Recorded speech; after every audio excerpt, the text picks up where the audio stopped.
नमस्कार, मैं हूं अनूप कुमार और आपका इस चैनल पे स्वागत है। आपने जो थंबनेल पे देखा है उसे मैं विथ प्रूफ दिखाऊंगा। सबसे पहले जान लेते हैं कि इंफॉर्मेशन क्या है और इस इंफॉर्मेशन का क्या 13 दिसंबर 2001 से कोई लिंक है, क्या कोई संबंध है, जानते हैं। ये घटना बहुत ही निश्चित ही एक दुखद घटना है। ऐसा होना नहीं चाहिए कि हमारे संसद भवन जो लोकतंत्र का एक पवित्र स्थल है, उस संसद भवन पर ऐसा हमला करने की कोशिश किया गया है या उसमें कुछ गतिविधियां हुई है जो बुरा है ना। निश्चित ही नया संसद भवन बनाया गया है और इसे हाई टेक्नोलॉजी वाला बताया गया है। निश्चित ही अगर देखा जाए तो कुछ लोग अब इस पे प्रश्न उठाने लगेंगे कि इसका जो सुरक्षा व्यवस्था है वो कैसे हाई टेक्नोलॉजी का है ना। ये सारी बातें जानेंगे पर आपको मैं इंफॉर्मेशन बताता हूं।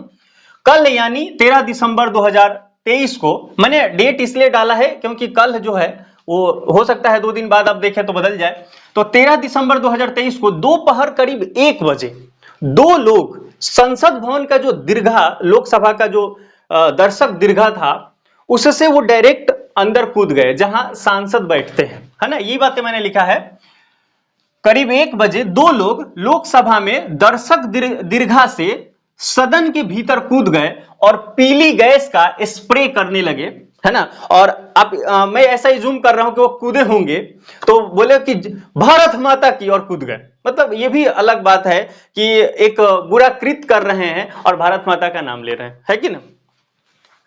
ऐसा मैं इसलिए बोल रहा हूं क्योंकि इंफॉर्मेशन में आया है कि इसमें देशभक्ति कुछ नारे भी लगाए गए हैं। अभी बहुत चीजें इस पे जांच होगी, पता चलेगा क्या क्या हुआ है। मौजूद सांसदों ने दोनों व्यक्तियों को पकड़कर पुलिस के हवाले कर दिया है। संसद के बाहर नारेबाजी कर रही एक महिला और एक व्यक्ति को भी पुलिस ने हिरासत में लिया है। इसका मतलब यह हुआ कि दो लोग तो अंदर, जो दर्शक दीर्घा था उसमें से कूदे हैं सदन में, तो दो लोग अंदर पकड़े गए हैं और आंदोलन कर रहे एक महिला और एक पुरुष, तो इसमें 4 लोग को संदिग्ध पाया गया है। 2 लोग तो निश्चित ही दंड के अधिकारी हैं, लेकिन जो 2 बाहर लोग थे उनको ध्यान देने की जरूरत है कि हो सकता है कि वो कोई समान बातों को लेकर के वो नारेबाजी कर रहे हों, क्योंकि वो संसद के बाहर हैं और संसद के बाहर किया जा सकता है जहां वो कर रहे थे, तो इसमें कोई दिक्कत की बात नहीं है। पर चूंकि आज ही कर रहे थे इसलिए संदेह बनता है, इसलिए उनको हिरासत में लिया गया है। तो कोई दिक्कत नहीं है ना, अगर निर्दोष होंगे तो छोड़ दिया जाएगा। तो आज की 2 घटना यह है कि सांसद भवन में 2 लोग पकड़े गए हैं पीली गैस का छिड़काव करते हुए। और ये गए किस लिए थे? वहां गए थे ये लोग प्रत्यक्ष रूप से जो संसद में जो चल रही थी कार्यवाहियां उसको देखने के लिए, है ना, और ऐसा कृत्य कर रहे हैं। 13 दिसंबर 2001 से इसका क्या लिंक है तो इसको समझते हैं। 13 दिसंबर 2001 को संसद पर लश्कर-ए-तैयबा और जैश-ए-मोहम्मद के 5 आतंकवादियों द्वारा हमला किया गया था, है ना।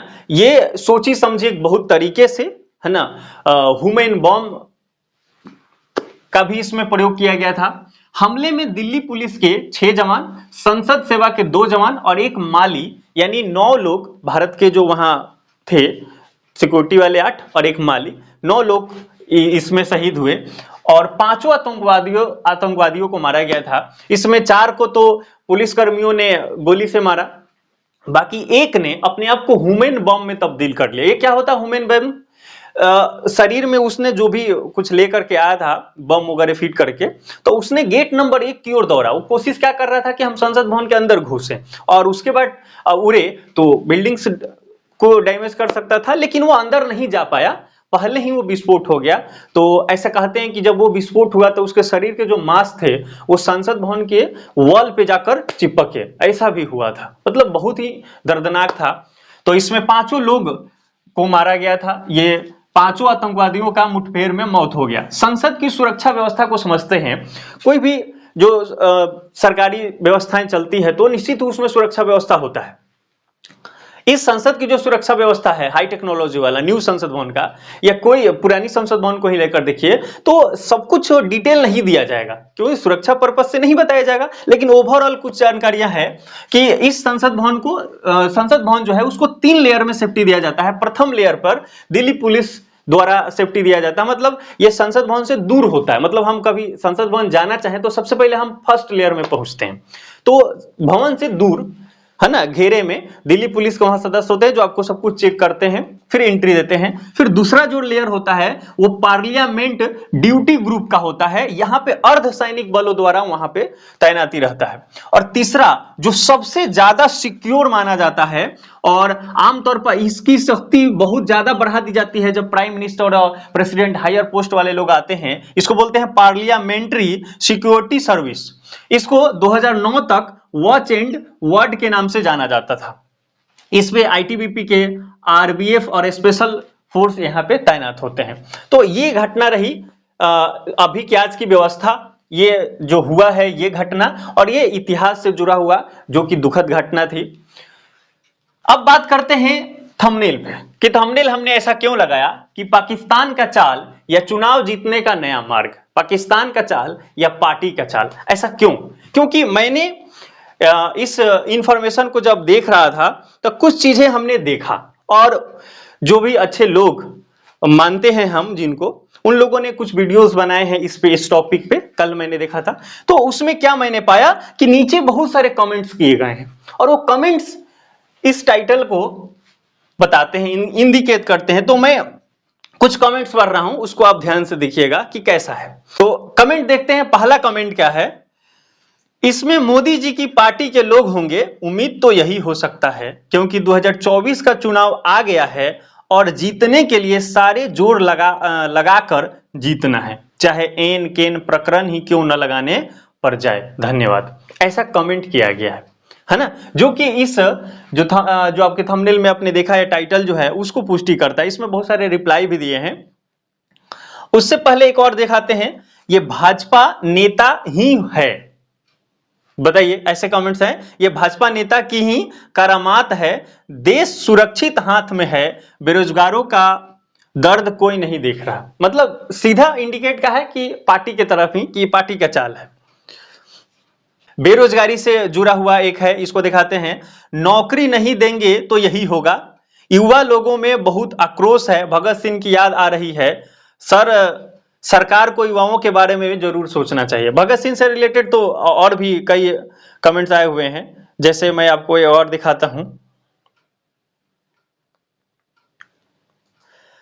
बहरे गूंगे सांसदों को भारत के युवाओं की आवाज सुनाई दे, इसलिए कोई भगत सिंह आया है, इंकलाब जिंदाबाद, है ना। और इस लाइन को समझिएगा टाइटल के लिए, भारत लोकसभा चुनाव आ गया है। अब चुनाव आया है, लोकसभा का चुनाव आ रहा है, इसका मतलब क्या, कहां इंडिकेशन है कि हो सकता है कि ये पार्टी नहीं चाल चला हो, है ना, क्योंकि पिछली बार ऐसा हुआ था। ऐसा कोई पुष्टि तो नहीं ऑफिशियली, लेकिन लोग ऐसा मानते हैं कुछ लोग कि कुछ अटैक जो हुआ था उसको, मतलब इस पार्टी का अभी क्या स्थिति चल रहा है कि चुनाव जब आ रहे हैं तो नेशनलिज्म के आधार पे, राष्ट्रवाद के नाम पे, मैंने वोट होने से पहले 2-4 महीने पहले पूरा राष्ट्रवाद का माहौल बना दिया जा रहा है। और मैंने तो बहुत कम लोगों से सुना था, पर ऐसे कमेंट्स देख के तो मुझे लग रहा है कि इस प्रकार के सोचने वाले लोगों की संख्या इस देश में बहुत है, कि ये मान के चल रहे हैं कि ये पार्टी का ही चाल है। आपको और कुछ इसमें इसके लिए रिप्लाई भी बहुत सारा दिया गया है, हालांकि ऐसा निश्चित ही नहीं कहा जा सकता क्योंकि इसकी कोई आधारभूत हमारे पास तो कुछ है नहीं, हम बोल कैसे सकते हैं, है ना। तो निश्चित ही ऐसा नहीं बोलना चाहिए। रिप्लाई में भी इनको कुछ लोगों ने जवाब दिया है, हालांकि रिप्लाई में एक ने इसमें दिया है, ये भाजपा नेता की ही करामात है, इसमें इसने लिखा है यू आर राइट ब्रो, है ना, कि यू आर राइट ब्रो, ऐसा किया गया है। और ये इसमें और देखिए, जो पहला मैंने कमेंट पढ़ा था उसमें कहा सही कहा। एक और कमेंट देखते हैं, ये तो मतलब दुखता दिल पे हाथ रख दिया। इसने कमेंट किया, साला ये भी एक क्वेश्चन हो गया, मतलब गजब। मतलब निश्चित ही ये तो अब क्वेश्चन बनेगा ही। क्वेश्चन क्या बन सकता है कि संसद भवन में किस कलर की गैस छोड़ी गई, तो पीली कलर, ऐसे बनेंगे क्वेश्चन। हो ही सकता है ऐसा। इसमें एक और देखें, क्या देश संभालेंगे, ये संसद तो संभाल नहीं पाते। थैंक यू सर, पुलिस जब बत्ती लगाएगी तो मजा आएगा, है ना, इस प्रकार की चीजें है ना। लेकिन इसके विरोध में एक कमेंट आया है कि आईएएस बनना चाहते हो तो ऐसी सोच मत रखो, है ना। तो इस प्रकार की बातें इसमें, नो निगेटिव थिंकिंग, निगेटिव नहीं सोचो भाई। एक और कमेंट दिखाते हैं, ये अच्छा कमेंट, मतलब मैच्योर कमेंट लगता है। भाई अपना व्यू देना अच्छी बात है, बट डायरेक्ट किसी पे आरोप लगाना सही नहीं, क्योंकि हम पूरी बात को जानते हैं, जानकारी अधूरी है ना। इसलिए किसी भी कंक्लूजन पे पहुंचने या स्टेटमेंट पास करने से पहले हमें ऐसी जवाब नहीं देना चाहिए, ऐसा स्टेटमेंट नहीं देना चाहिए। तो इसमें अच्छे लोगों के भी आए हैं मैसेज रिप्लाई, और कुछ ऐसे लोगों का भी आया है। देखिएगा, जब नेताओं पर हमला होते हैं तो बड़ी बड़ी ब्रेकिंग न्यूज बन जाती है, लेकिन जब आम आदमी मारा जाता है तो उसे न्याय तक भी नहीं मिल पाता है ना। ये तो सही बात है।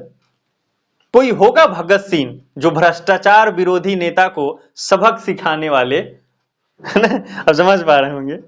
ये देखिए, ये तो क्वेश्चन वाला बात है। सभी वीरों को नमन, संसद भवन में ऐसा हो सकता है तो फिर आम आदमी सुरक्षित किस उम्मीद कर सकता है ना, किस प्रकार का उम्मीद कर सकता है, ऐसी बातें। इसका भाव ये होगा।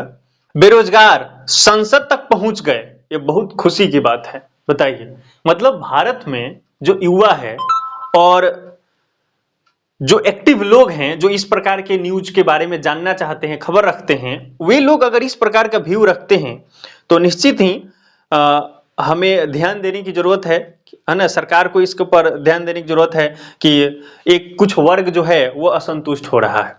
तो आप कमेंट में जरूर बताइएगा कि आपका व्यू क्या है। मिलते हैं अगले वीडियो में कुछ अलग इंफॉर्मेटिव वीडियो के साथ। तब तक जय हिंद, जय भारत।